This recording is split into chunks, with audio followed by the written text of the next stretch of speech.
और थाकी आत्मा में परमात्मा है भी का हुक्म हुई हर एक काम हुआ करे। पर लोग आज की जमाना में दो चीजा ने भूल गया, मौत ने और भगवान।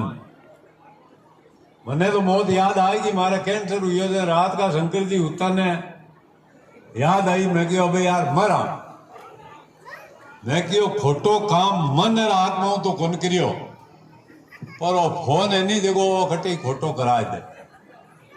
ए फोन दिन के मायने 10-20 फोन करा बा, मैं कोई कह दे साहब मैं तो हचो हूँ 100% भी के वास्ते फोन करा भी को भी कर्म बंदे। मैं कि भी हूँ अपने कर्म बन गया, बाकी तो खोटो काम खोल करियो आप जान, पर भी कोई कर्म बंदे पर भगवान राखी।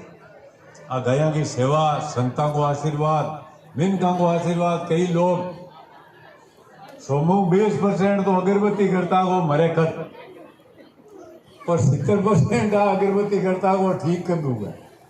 तो 70% की संख्या ज्यादा ही